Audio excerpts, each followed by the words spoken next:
చెప్తా ఉన్నాం. పైపెచ్చు గత 5 సంవత్సరాలు వైసీపీ వారు పెన్షన్లు ఇవ్వకపోగా వారి దగ్గర నుంచి ఏదో ఒక రూపంలో లాగేసుకునేవారు. ఈ నెల కానీ పెన్షన్ తీసుకోకపోతే వచ్చే నెల ఇచ్చేవారు కాదు. కానీ కూటమి ప్రభుత్వం పేదల ఒక కష్టాలు తెలిసిన ప్రభుత్వంగా 3 నెలలకి ఒకేసారి పెన్షన్ తీసుకున్న వెసులుబాటు కూడా ఈరోజు మేము కల్పించాం.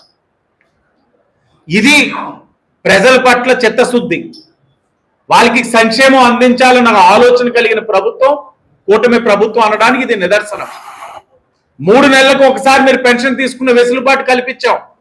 గత 5 సంవత్సరాలు వైఎస్ఆర్ కాంగ్రెస్ పార్టీ అధికారంలో ఉన్నప్పుడు ఈ నెల పెన్షన్ తీసుకోకపోతే వచ్చే నెల 2 నెలలు కలిపి తీసుకునే వెసులుబాటు ఉందా?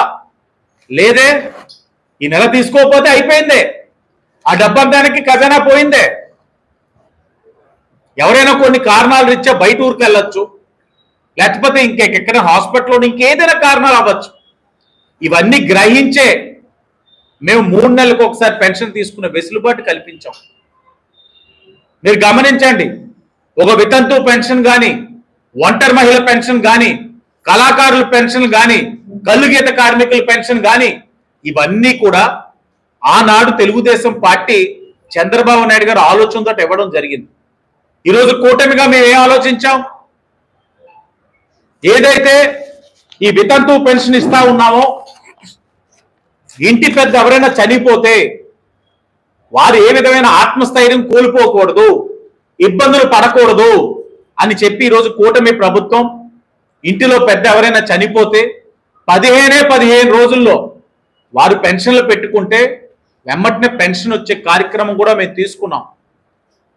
వారు ఏదైనా ఒక నెలలోని మొదటి 15 రోజుల్లో చనిపోతే అర్జీ పెట్టుకుంటే 15 రోజుల తర్వాత వాళ్ళకి వెంటనే పెన్షన్ శాంక్షన్ అవుతుంది. ఇది ప్రభుత్వ పరంగా నిర్ణయం తీసుకోవాల్సిన అవసరం లేదు. ఎవరైనా ఇంటి పెద్ద చనిపోతే 15 రోజుల్లో ఇచ్చే కార్యక్రమం ఈ రోజున కూటమి ప్రభుత్వంగా మేము తీసుకుంటా ఉన్నాం. ఇవన్నీ కూడా మీకు చెప్పేది ఏంటంటే, మేము సంక్షేమం ఇవ్వాలని ఒక మంచి సంకల్పంతో పనిచేస్తా ఉన్నాం. మా సంకల్పం గొప్పది. మేము ఇవ్వాలన్న ఆలోచనకి కట్టుబడి షరతులు లేకుండా సంక్షేమం చేస్తా ఉన్నాం. కానీ వారు గత 5 సంవత్సరాలు ఏం చేశారు? ఒక రేషన్ కార్డు ఇవ్వలా, పైపెచ్చు లక్షలాది రేషన్ కార్డులు తీసేసి ఎంతో మందికి సంక్షేమ కార్యక్రమాలు దూరం చేశారు. ఇది ఆరంభమే. ఈ 5 నెలల్లో 1000 రూపాయలు పెంచుతా ఉన్నాం, పెంచాం. దీపం ద్వారా గ్యాస్ సిలిండర్లు ఇస్తా అన్నాం, ఇచ్చాం.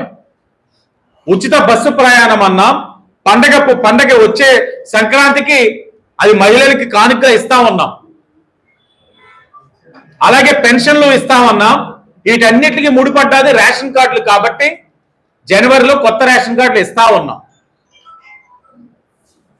ఇది పేద ప్రజలందరూ మెచ్చుకునే ప్రభుత్వం. ఇది మంచి ప్రభుత్వం, మంచి కూటమి. తప్పకుండా ప్రజలందరూ హర్షిస్తా ఉన్నారు. మేము తీసుకున్న ప్రతి నిర్ణయాన్ని హర్షించడంతో పాటు వాళ్ళు సూచనలు ఇస్తా ఉన్నారు. వాళ్ళు ఇస్తున్న సూచనలకు అనుగుణంగా ఎప్పటికప్పుడు రాష్ట్ర ప్రభుత్వం నిర్ణయాలు తీసుకుంటా ఉందని కూడా తెలియజేస్తూ, ప్రజలు ఇవన్నీ గమనించాలి. ఇంత క్లిష్టమైన ఆర్థిక పరమైన సమస్యలున్నా గత 5 సంవత్సరాలు పోతూ ఫీజు రియంబర్స్మెంట్ బిల్లు బకాయి పెట్టినా,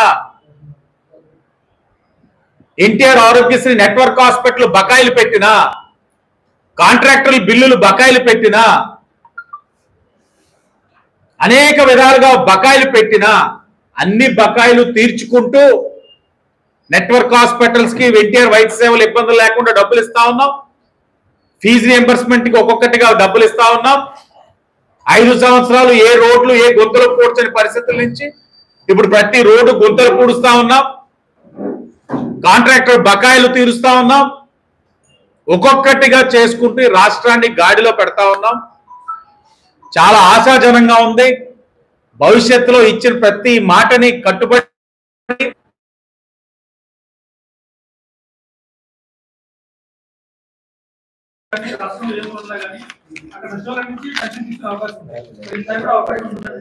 తప్పకుండా ఎక్కడున్నా తీసుకునే వెసులుబాటు అవకాశం